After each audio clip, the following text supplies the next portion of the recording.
Hey guys, welcome back to my channel.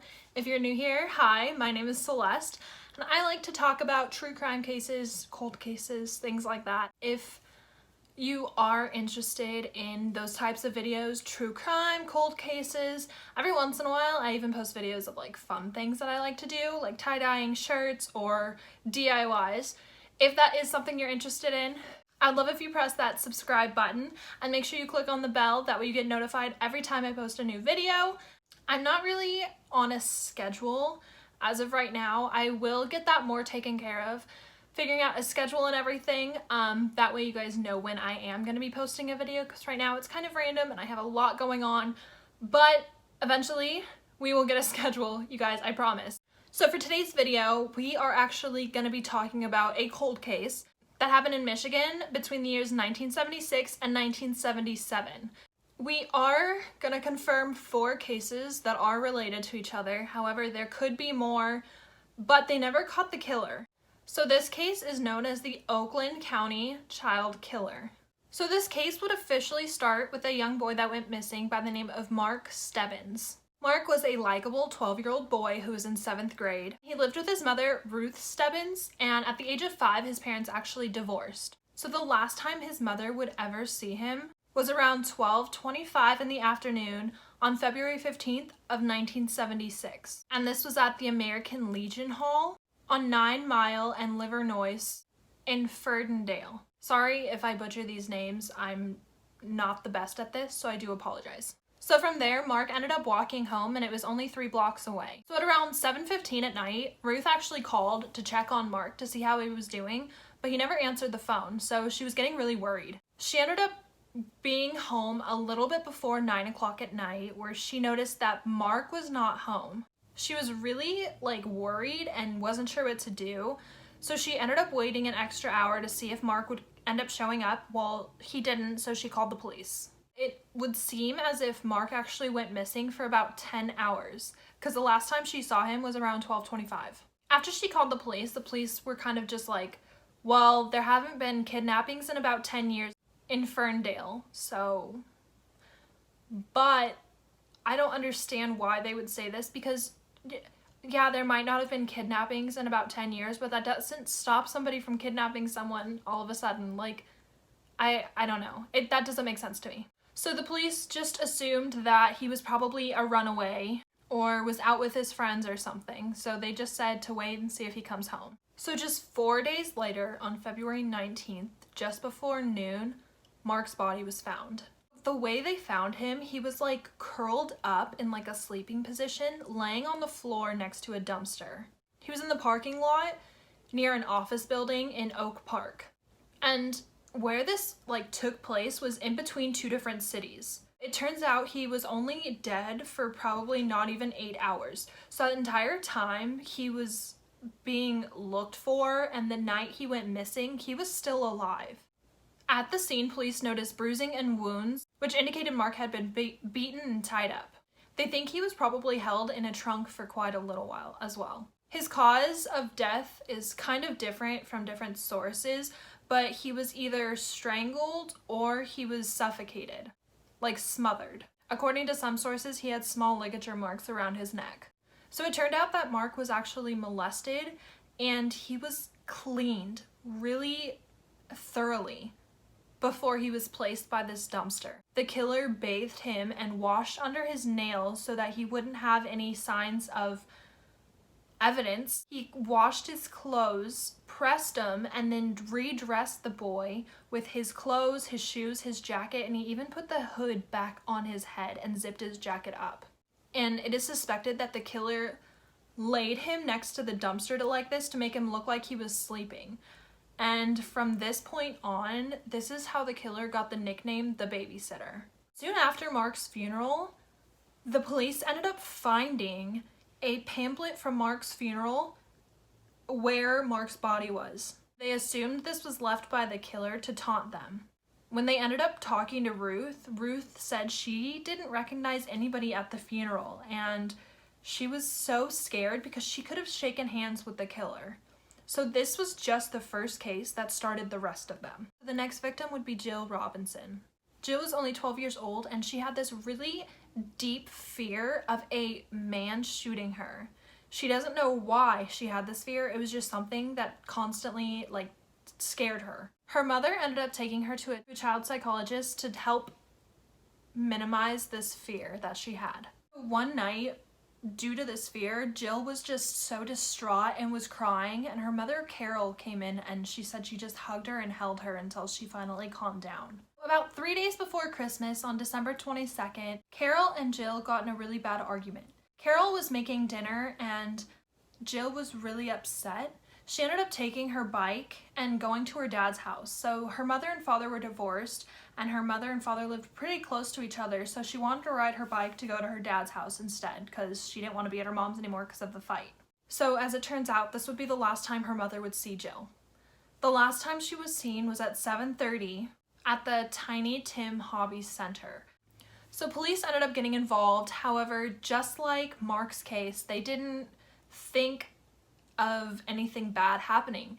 They just assumed that she was a runaway and she would come back shortly. The day after she disappeared, they ended up finding her bike behind a hobby store, but still police weren't convinced that there was any sign of foul play. Finally, the day after Christmas, on December 26th, Jill's body would be discovered. Her body was found alongside Interstate 75. Just like Mark's case, Jill was very clean. She had been cleaned and dressed before her body was found. There was a few differences though. There was no sign that she was molested. However, police assumed there was other acts that went on. And another difference was Jill was shot, and her biggest fear ended up happening to her. She was shot in the left side of her head, and it turns out she didn't die from the gunshot wound itself. She died from shock and hemorrhaging due to the shot. Police think that Jill told her killer about her fear, and so this is why there could have been a difference. So like I said, her body was very nicely laid on the side of the road. She was found by a motorcyclist who was driving home to have Christmas with his kids. Where her body laid, it was actually in sight of the police department, and they assumed that this was to taunt police. That the killer was basically telling them, I was here, I was right by you, and you still can't find me. And just like Mark's case, since the beginning, they did not have any evidence. And the reason for not having evidence in Jill's case was because, again, they handled it as a runaway. So lots of evidence was either lost or accidentally destroyed. Neither the police crime lab or the sheriff's crime lab were even called to the scene. Jill's father was so mad, and I totally understand. He thought the police did not handle this correctly. He said they kept handling it as a runaway case for 48 hours, and he kept trying to explain to them it wasn't a runaway. She got mad and stormed off, and some creep came and picked her up on the side of the road. One of the cops actually told her father that he hasn't even opened up Jill's evidence folder. He hasn't read anything. This was previous to her body being found. He kept trying to get the police to help him, and that is when the cop told him he hasn't opened the evidence folder. And this made him believe that they weren't even looking at her case anymore. She ended up going missing 7 days after Jill's body was found. Her mother, Deborah, recounts reliving that afternoon all the time. She recalls Christine, which was her full name, being really bored, so she wanted to go to the store to go buy a magazine. Deborah actually recalls that she never usually let her daughter go and walk to the store, but the only reason she let her was because she already ran errands for her mother earlier that day, so she didn't think it was such a big deal. She had to sit her daughter down and explain to her how to get to the store carefully, because the way to get there was a 12-mile road, and she was worried about her daughter getting across it.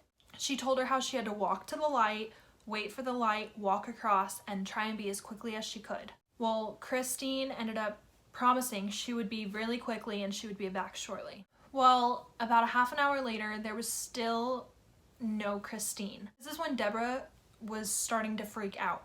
She knew something was wrong. She called the police right away. Well, there was no word for 19 days. They still hadn't found Christine. and they were working around the clock trying to figure out what happened to her, because this definitely was not a runaway. Deborah even went on television trying to demand her daughter back, and in hopes that she could give this person money and she can have her daughter. People were even trying to help her raise money. Her friends were trying to mortgage their house to give her more money for the ransom. However, none of this would matter. They ended up finding Christine. Her body was found on January 21st, 1977. She was found on Bruce Lane in Franklin Village. So her body ended up being found by a postman who drove down the end of the street, and he saw something in the corner of his eye. And he was the type of person who would find things that people threw out. If they were junk to them, he would take them home to do something else with them. Well, he ended up walking to where the thing that he saw in the ground, and as he walked up, he saw Christine's body. He freaked out, he ran back to his car and called police immediately. However, as he was walking up to the body, he stepped in some footprints, which could have been the killer's. So it ended up being determined that Christine's cause of death was that she was smothered. There was no signs of telling how this actually happened, but they know that she was in fact smothered. There also was no signs of her being molested. So from this point on, the police decided that it would be a good idea to actually take these cases into consideration as being one big case from the babysitter. And one of the first things they did was stake out Christine's funeral, because he was previously at Mark's, so that's where they wanted to check first. They ended up running all of the plates that showed up from cars, and they never found anything. Nothing else ever came of this. So now with 3 murders by the same man, this town was on high alert. Everyone knew what was going on, so they were extra cautious. Well, there was one more confirmed case that was linked to the babysitter, and this was with a little boy named Tim King. Tim King was 11 years old, and he was the youngest of 4 siblings. So on March 16, 1977, Tim was to be left home alone, and his 2 older brothers were really busy, and his sister ended up having a date that night. And his parents were actually on a dinner meeting with some of his dad's clients, and they just thought Tim would be fine. He's capable enough. They weren't traveling far, so they would be home soon. They thought he would be okay. Well, at around 7:30 at night, Tim decided he wanted to go and get some candy from the local drugstore that was nearby. It was about 3 blocks away. He ended up asking his older sister for 30 cents right before she left on her date so that he could get the candy, and he told her before he left, "Hey, can you leave the door just open a little bit so that when I come back it's not closed or locked so I can get back in?" He ended up leaving at 7:30. He took his skateboard with him, his money, and he headed to Birmingham. And he was going to the drugstore, which was on Maple Road. Again, it was just 3 blocks away. So he ended up getting there and everything. He left the drugstore at 8:30 at night. There was witnesses and everything.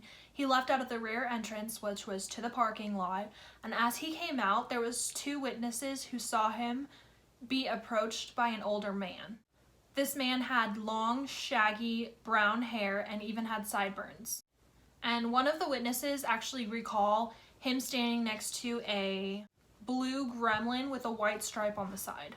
And this would be the last time anybody saw Tim alive. Oakland County ended up panicking after they found out Tim went missing. Police started a search right away because they knew if this was connected, they knew Tim was going to be alive for a few days. So one of the first things they did was 2 days after he went missing, they told the public about this person, and they actually had police check people's cars. So their biggest concern was to finding Tim, and they wanted to check the trunk of people's cars.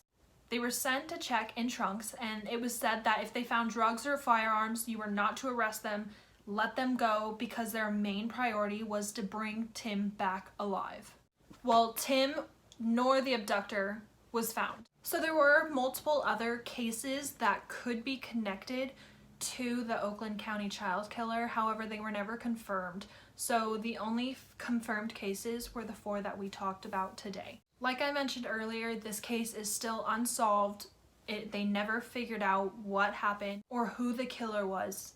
And it is so sad because these families deserve closure. They deserve justice. Thank you guys so much for watching this video. I totally appreciate it. And by the way, can we just talk about how amazing you guys are? I've literally gotten so many subscribers in the past not even month, and I like can't even keep up. Like, I appreciate you guys so much and I'm so grateful. So thank you so much. And if you do enjoy this kind of content, go ahead and press the subscribe button and be sure to press that bell notification and you will get notified whenever I post a new video. And one more question. I am asking you guys if you have any cases you would like to hear, cold cases, any murderers you would like to learn more information on or you want me to talk about, please let me know. Just write it down in the comments below and I will be sure to check them out and we can figure out who we're going to talk about next. But until next time, guys, bye.